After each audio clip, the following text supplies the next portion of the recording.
रविदास के मंदिर में जाकर के सारे दलितवादी लोग माथा टेकते हैं और बहुत से दलितों के भ्रमित करने वाले उनके नेता हैं जो अपने भोले भाले दलित भाइयों को भ्रमित करते हैं ये कह करके कि दलित इज नॉट ए हिंदू, दलित हिंदू नहीं है। दलित रविदास के मंदिर में जाया करे, राम के मंदिर में न जाया करे। दलित वेद ना पढ़ा करे, पुराण ना पढ़ा करे, रामायण ना पढ़ा करे, राम को ना माने, कृष्ण को ना माने, रविदास को माने। लेकिन उन भोले भाले दलितों ने और कुछ मूर्ख बनाने वाले दलितों के नेताओं ने उनको नहीं बताया कि रविदास तो खुद वेदवादी थे, रविदास खुद ईश्वरवादी थे।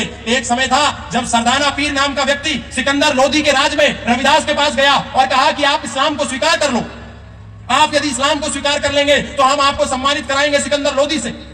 रविदास महाराज को, संत रविदास के पास जाकर के ये प्रस्ताव रखा सरदाना पीर ने, और सरदाना पीर इस्लाम का एक फकीर था। लेकिन रविदास ने कहा कि मैं तो पहले से ही सनातनी हूं, जन्म से सनातनी हूं, मैं इस्लाम को स्वीकार करके क्या करूंगा। और उन सरदाना पीर और संत रविदास के बीच शास्त्रार्थ हुआ, और जब धर्म का शास्त्रार्थ हुआ तो सरदाना पीर के पास कोई उत्तर नहीं था और सरदाना पीर हार गया। उस समय रविदास ने शास्त्रार्थ में जो बातें कही थी वो हमारे समाज के भीम के नाम पर, बुद्ध के नाम पर, रविदास के नाम पर दलित समाज को ठगने वाले लोगों को ये जरूर पढ़ना चाहिए। उस समय रविदास महाराज ने कहा वेद धर्म है पूर्ण धर्म, वेद अतिरिक्त और सब भरमा। यानी रविदास कह रहे हैं वेद धर्म ही पूर्ण धर्म है, सनातन धर्म ही पूर्ण धर्म है, वेद के अतिरिक्त जो भी है वो केवल और केवल भ्रम है, सत्य नहीं है, असत्य है। और उन्होंने कहा वेद वाक्य उत्तम धर्म, निर्मल वाका ज्ञान, यह सच्चा मत छोड़कर मैं क्यों पढ़ूं कुरान। ये कौन कह रहे हैं? रविदास कह रहे हैं कि मैं सनातन को छोड़ करके कुरान क्यों पढ़ूंगा, मैं वेद पढ़ूंगा, वेद का एक एक वाक्य अमृत है। और उनके मानने वाले कह रहे हैं जय भीम जय मीम।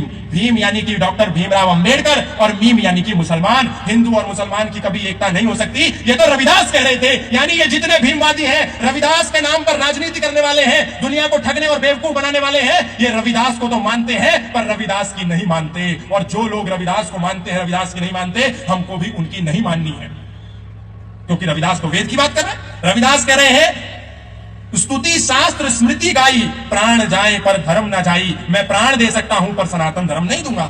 और क्या कह रहे हैं, जब सरदाना पीर ने कहा 72 हूरें मिलेंगी, जन्नत नसीब होगी, अल्लाह ताला मेहरबान होगा, इस्लाम को स्वीकार कर लो संत रविदास, तो रविदास कह रहे हैं कुरान बहिष्ठ ना चाहिए, मुझको हूर हजार, वेद धर्म त्यागू नहीं, जो गल चरे कटार। यानी गले पर तलवार भी चला दोगे, कटार भी चला दोगे, तो भी मुझे तुम्हारी हूरों से मतलब नहीं है। मुझे ये 72 हूर दे दो, चाहे 1000 हूर दे दो, मुझे हूर नहीं चाहिए, गला काट लो पर वेद धर्म नहीं दूंगा।